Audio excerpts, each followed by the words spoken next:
هعمل بطايه وهعمل محشي كرنب، بس انا مجهزه كل الحاجات دي من قبل كده. البطايه دي انا مش هعملها في الفرن ولا هحشيها فريك، انا هسلقها بطريقه تيتا وماما، طريقه زمان. زي ما انتم شايفين البطايه بتاعتي نضيفه وزي الفل. انا غسلتها كويس جدا ونقعتها في خل وليمون وريحتها زي الفل ونضيف. اهم حاجه الخطوه دي حلوه جدا في كل انواع الطيور اللي انتوا بتسووها، يعني لو فراخ بط وز اي حاجه، حتى الارانب، كل حاجه.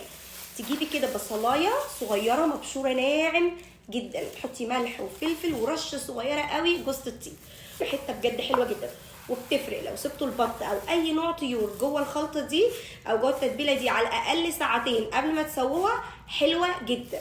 هاخد دلوقتي البطايه هتبلها كويس جدا واحطها جوه الجلد، يعني بين الجلد واللحم بتاع البطايه، علشان كلها تاخد من التتبيله واسيبها شويه حلوين في قلب التتبيله زي ما قلت لكم، ساعتين ساعه ونص يعني قبل ما تطبخوا. الميه بتاعتي جاهزه ان انا احط فيها البطه. هحط بصلايه مقطعه، مش مشكله خلاص حصل خير، غار، وهحط حبهان. طبعا لو عندكم مستكه حطوا فصين، بس انا بصراحه ما عنديش. هفتح بقى معاكم كيس القرنفل، صاحبتي جابته لي الاسبوع اللي فات، جابته لي من عند الهندي. انا بحب احط عود او عودين قرنفل في قلب الشوربه، يعني لو مش عايزين تحطوه ما تحطوش، انا حطيت بس 3 مش اكتر، بيفرق ريحته حلوه جدا. انا بحب القرنفل بطريقه غير طبيعيه، حتى بشرب شاي بالقرنفل. انا فلفل وملح زي ما انتم شايفين. بربط البطايه بس هعملها في يونكه عشان لما اجي افكها تبقى سهله ان انا اقدر افكها، بس كده زي ما انتم شايفين ده شكل البطايه. انا بس هاخد البطايه بتاعتي احطها في قلب الشوربه.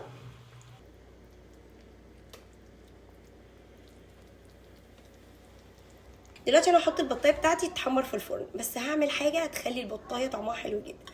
هعمل ايه؟ بابريكا وسمنه او زبده، بس انا عشان عندي سمنه فهستخدم سمنه. معلقه سمنه احطها كده، شويه بابريكا شويه حلوين محترمين. شايفين قلبتها بالطريقه دي. هاخد البابريكا وهاخد السمنه اللي انا عملتها، ده البطايه بتاعتي بعد ما استوت، على فكره استوت حلو جدا.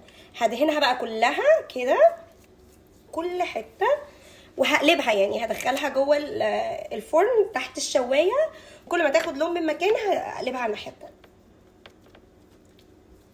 البطايه لما اخدت لون من هنا هقلبها الناحيه التانيه، ادهنها بالزبده، هدهنها بقى كده كويس، ادخلها تاخد لون.